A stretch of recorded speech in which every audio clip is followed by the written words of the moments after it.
सगळ्यांचं स्वागत। दिवसभरातल्या सगळ्या महत्त्वाच्या घडामोडींचा घेऊया सविस्तर आढावा आणि बुलेटिनच्या सुरुवातीला बातमी आहे दोन राष्ट्रवादीच्या बद्दलची। महापालिका निवडणुकांच्या तोंडावर दोन्ही राष्ट्रवादी एकत्र येणार का या प्रश्नाचं थेट उत्तर शरद पवारांनी दिलं। जे भाजपसोबत गेले त्यांना आपण सोबत घेऊ शकत नाही, तसंच सत्तेसाठी संधी साधूपणा करणाऱ्यांसोबतही आपण जाऊ शकत नाही हे शरद पवारांनी स्पष्ट केलं। ते पिंपरी चिंचवडच्या कार्यकर्ता मेळाव्यात बोलत होते। फक्त गांधी, नेहरू, फुले, शाहू, आंबेडकरांच्या विचारासोबतच आपण जाऊ शकतो अशी भूमिका शरद पवारांनी मांडली। आता राजकीय पंडितांकडून शरद पवारांच्या वक्तव्याचे वेगवेगळे अन्वयार्थ काढले जात आहेत। अजित पवारांना सोबत घेण्यास शरद पवारांनी स्पष्ट नकार दिला, हा त्यातला एक अर्थ। आणि दुसरा अर्थ म्हणजे अजित पवारांना दोन्ही राष्ट्रवादी एकत्र याव्यात असं वाटत असेल तर त्यांनी भाजपची साथ सोडली पाहिजे, असं तर शरद पवारांनी अधोरेखित त्यांना करायचंय का या अनुषंगाने देखील या वक्तव्याकडे पाहिलं जात आहे।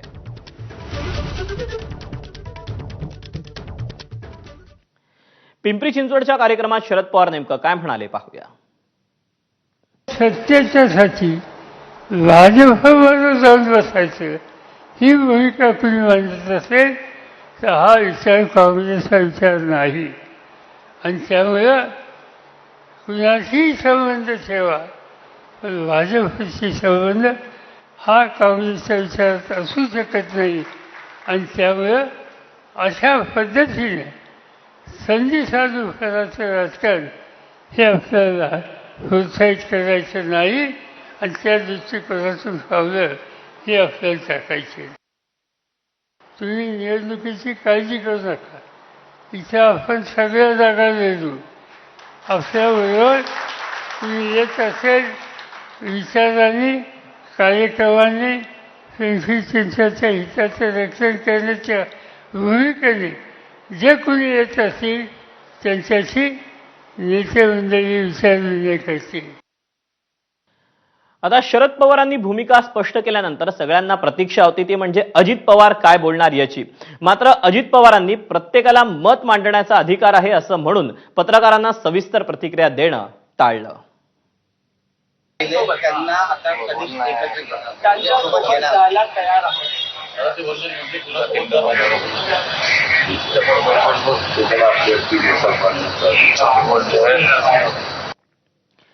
तर 2019ला राष्ट्रवादीलाच भाजपसोबत यायचं होतं हे शरद पवार विसरले का असा सवाल करत भाजप आमदार आशिष शेलार यांनी पलटवार केला। भाजप बरोबर 2014 ते 19च्या काळात तुम्हालाच यायचं होतं, तुम्ही चर्चा केली होती। केवळ चर्चा नाही, त्या काळामध्ये आवश्यक ते युती करण्यासाठी कुठली खाते कुठले विभाग इथपर्यंत गुप्तगू केली होती। थोडं पवारसाहेब आठवा, राहिला विषय त्या दोघांच्या एकत्रित येण्याचा, त्यावर अजित पवारसाहेब त्यांची भूमिका मांडतील। दरम्यान शरद पवारांच्या वक्तव्याचे नेमके काय काय अर्थ निघू शकतात पाहूया। अजितदादांसोबत आता कधीच जाणार नाही हे पवारांनी स्पष्ट केलंय का? आगामी स्थानिक स्वराज्य संस्थांच्या निवडणुकात दोन्ही राष्ट्रवादी स्वतंत्रपणेच लढणार का? अजितदादांसोबत जाण्याबाबत निर्णय घेण्याच्या सुप्रिया सुळेंना दिलेल्या अधिकाराचं काय? मनोमिलन हवं असेल तर भाजपची साथ सोडावी असं पवारांनी सुचवलं आहे का? असे प्रश्न या निमित्तानं आता उपस्थित होत आहेत। आणि यानंतर वळूया पुढच्या बातमीकडे।